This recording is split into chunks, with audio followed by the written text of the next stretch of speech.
மயிலாடுதுறை அருகே சாலையோரத்தில் அமர்ந்து பேசிக் கொண்டிருந்த ஒருவர் பட்டா கத்தியால் வெட்டப்படும் காணொலி வெளியாகி பரபரப்பை ஏற்படுத்தியுள்ளது.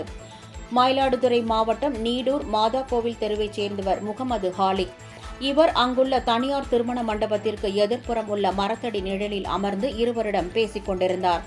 அப்போது இருசக்கர வாகனத்தில் வந்த 2 மர்ம நபர்கள் முகமது ஹாலிக்கை சராமாரியாக பட்டா கத்தியால் வெட்டிவிட்டு தப்பி ஓடினர். இதில் முகம், உடல், கை உள்ளிட்ட இடங்களில் முகமது ஹாலிக் வெட்டுக்காயம் ஏற்பட்டது.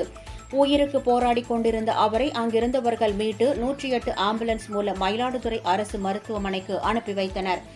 அங்கு முகமது ஹாலிக்கு முதலுதவி சிகிச்சை அளிக்கப்பட்டு மேல் சிகிச்சைக்காக கும்பகோணம் தனியார் மருத்துவமனைக்கு அனுப்பி வைக்கப்பட்டார். தற்போது இச்சம்பவம் சிசிடிவி காட்சிகள் சமூக வலைதளங்களில் வேகமாக பரவி பரபரப்பை ஏற்படுத்தியுள்ளது. இது தொடர்பாக மயிலாடுதுறை போலீசார் வழக்கு பதிவு செய்து தீவிர விசாரணை மேற்கொண்டு வருகின்றனர்.